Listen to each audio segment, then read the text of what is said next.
अस्सलामु अलैकुम वरहमतुल्लाहि वबरकातुहू।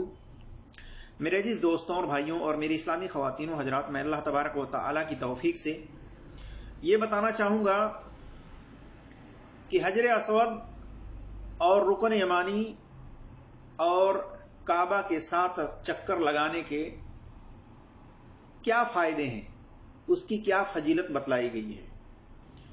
क्योंकि अक्सर व बेशतर मुसलमान इस बारे में नहीं जानते हैं। उम्रा करने तो जाते हैं लेकिन इसकी फजीलत के बारे में नहीं जानते कि हजर असवद को छूने से क्या फ़ायदा है, हजर असवद को चूमने से क्या फ़ायदा है। इसी तरह से उससे पहले रुकन यमानी जिसको कहा जाता है, एक काबे का कोना है, उसको छूने से क्या फ़ायदा है। इसी तरह से काबा के जो 7 चक्कर लगाए जाते हैं उम्रा के दौरान, उसके क्या फ़ायदे हैं। इस बारे में मैं आपके सामने एक हदीस रखना चाहता हूं। अब्दुल्लाह बिन उबैद बिन उमैर रज़ियल्लाहु ताला अन्हुमा से वो बयान करते हैं कि एक शख्स ने अब्दुल्लाह बिन उमर रज़ियल्लाहु ताला अन्हुमा से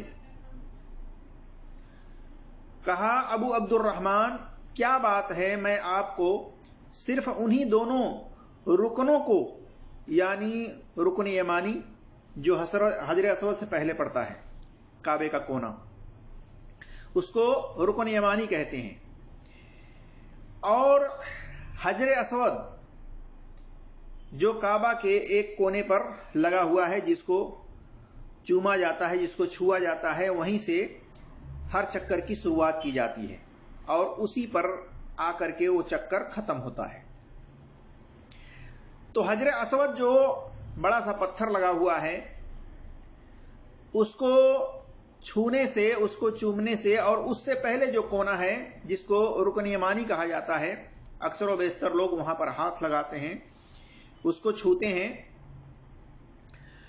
तो कहते हैं कि मैंने रसूलुल्लाह सल्लल्लाहु अलैहि वसल्लम को फरमाते सुना है, उनके छूने से गुनाह झड़ते हैं, यानी रुकन यमानी को छूने से और हजर असवद को चूमने से, उसको छूने से गुनाह झड़ते हैं, गुनाह मिट जाते हैं।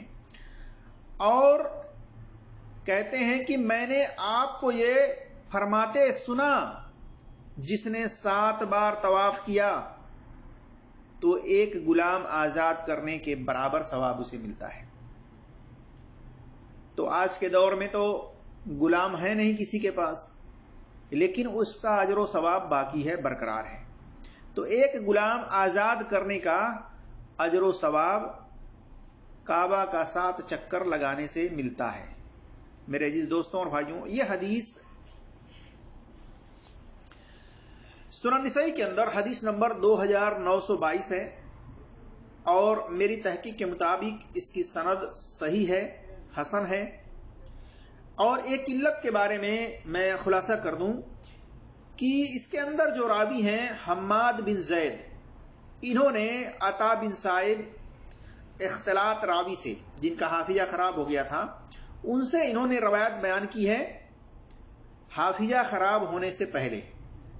और यह मुसल्लम उसूल है कि रावी अगर सिका है और उसका हाफिजा खराब हो गया है, और रावी अगर कोई रवायत बयान करने वाला, उनसे रवायत लेने वाला अगर हाफिजा खराब होने से पहले उनसे रवायत नकल किया है, उस हदीस को नकल किया है, तो वो सही होती है। और अगर हाफिजा खराब होने के बाद साबित हो जाए कि उसने ये हदीस नकल की है उनसे, तो उसूली तौर से वो हदीस ज़ईफ होती है, गैर साबित होती है, वो मकबूल नहीं होती है, उसको हुज्जत नहीं समझा जाता है। तो यह हदीस हम्माद बिन जैद ने अता बिन साइब से हाफिजा खराब होने से पहले नकल किया है, उनसे सुना है।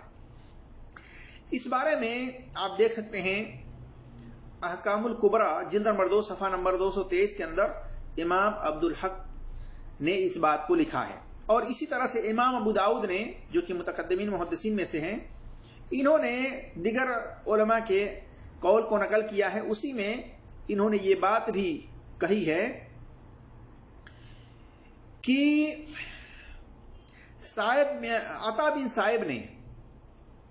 صائب نے بصرہ میں 2 مرتبہ گئے، 2 مرتبہ تشریف لائے۔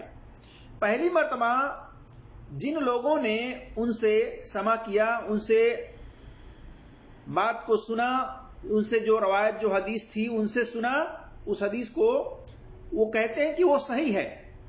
اور جن لوگوں نے ان سے پہلی مرتبہ سماع کیا، سنا، ان میں سے حماد بن سلمہ ہیں اور حماد بن زید وغیرہ ہیں۔ تو معلوم ہوا کہ پہلی مرتبہ جو بصرہ میں گئے تھے عطا بن صائب، اور اس وقت پہلی مرتبہ میں جن لوگوں نے سنا ان سے روایت اور حدیث کو، وہ بالکل صحیح ہے۔ اسی میں سے سننے میں حماد بن سلمہ ہیں اور حماد بن زید وغیرہ ہیں۔ تو معلوم ہوا کہ حافظہ خراب ہونے سے پہلے حماد بن زید نے اور حماد بن سلمہ نے ان سے روایت کو سنا ہے، اور یہ روایت بالکل صحیح ہے۔ جیسا کہ مسائل امام احمد کے اندر آپ دیکھ سکتے ہیں 1852 پر۔